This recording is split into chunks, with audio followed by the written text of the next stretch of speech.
Hey everybody, it's Review Nintendo Switch 2 news. I'm here to give you the news, and also I'm here to tell you about my other channels. I have a live stream channel and a music channel, linked to both of those below in the description. Go check them out, and I'll see you when I live stream. I couldn't think of anything witty, and I make good music. I produce rap records. They're below in the description too.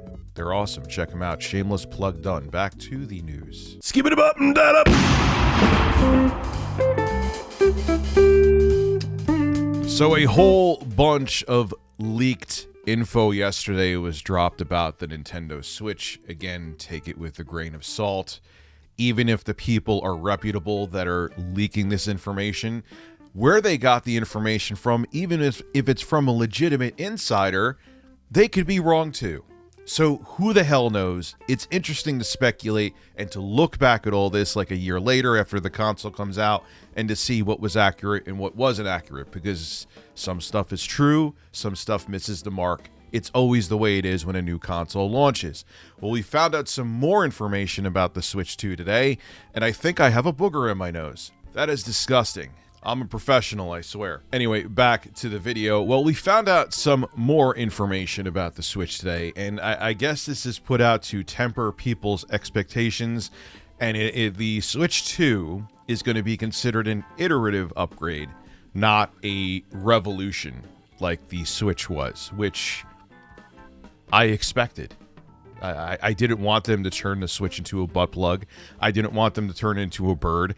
I just want a more powerful Switch. So this, to me, is good news. Anyway, this comes from Video Games Chronicle. I'll read it to you, then we'll discuss. The Nintendo Switch successor will launch this year. I forgot it's not 2023 anymore.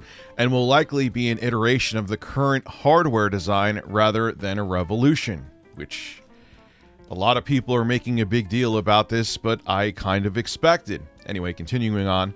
This is according to Dr. Serkan Toto. I've actually quoted this guy before. CEO of Tokyo-based games industry consultancy Kantan Games, who contributed his forecast to the 2024 Games Industry Biz Annual Analyst Predictions feature. So, again, I know this guy's part of the industry.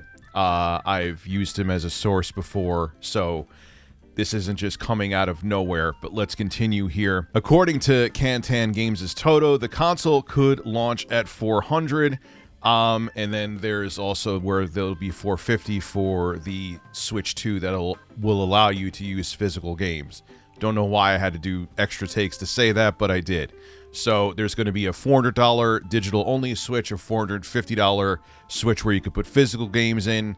That seems to be a persistent rumor, so there has to be, or probably is, I should say, some truth to it. But continuing on, he also goes on to say there's a chance that the games could adopt the $70 pricing, which, since Nintendo is already doing that, they will.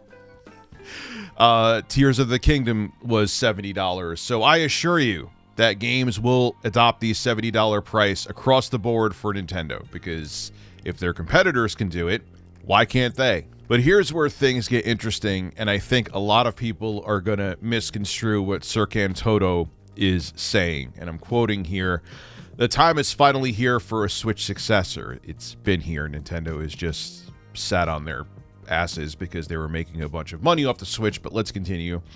"Even though I could say a Pro model actually did exist and certain developers were already working with the dev kit, I believe the next hardware will drop in 2024 for $400.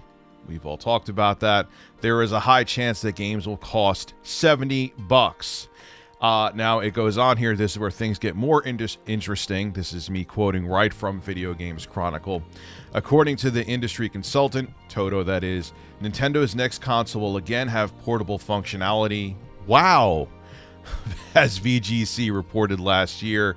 And this is also what Toto says. This is the biggest part of this. The next system is also likely to be an iteration rather than a revolution. Nintendo might add some bells and whistles to the device, but it will be similar to the current Switch. Continuing on, and because there is a Pokemon and Pokemon is associated with handheld gaming, there is no way on earth Nintendo will drop the portability feature of their next big thing, which I am fine with. I don't want a conventional home console from Nintendo. They nailed it out of the park.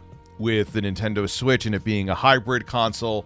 No, don't get rid of it. I want the hybridness of the Switch. So this is all good news to me. And if you see here, Switch sales are declining, and I'm sure it's a mixture of it being old, and if people are going to buy the damn Switch, they bought it already, and with there being competitors like the Steam Deck OLED, ROG Ally, Lenovo Legion Go, GPD Win, Aya Neo's 675 models they release a month.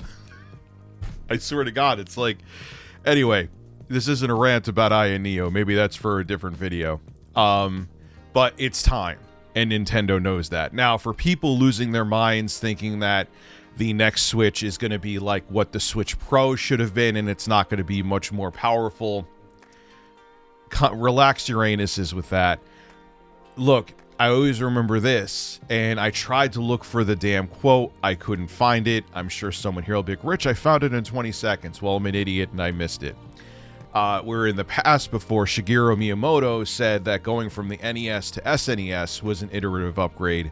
Going from the SNES to the N64 was a revolution because it had revolutionary 3D graphics, quote unquote. But for those of you who were around when we went from the NES to SNES, was it a big jump graphically? Yes. So it doesn't mean that because they're using the word iterative that it's going to be just a slight bump in performance. It just means that they're just going in the same direction as the current Switch. They're just making it more powerful and fixing the flaws from the current Switch that people complained about. Joy-Con drift, for example. So there's that. Maybe they'll add other features. Maybe they'll make the battery life better, which I would be all for. Like I said in yesterday's video, I believe I said it, if they get the next-gen Switch to be as capable as the ROG Ally, but with Nintendo Switch OLED battery life, they won. That's all they need to do. And I think that's what they're going to do from what I've been hearing. Hopefully it's more powerful than a base PS4, because that would suck. Anyway, this is Rich of Review Tech USA signing out. Have a good one. Leave your thoughts in the comments below. Are you picking up a next-gen Switch? And do you think, from what you're hearing about the specs, that it's going to be powerful enough for a hybrid console from Nintendo? I'll see you in the next video.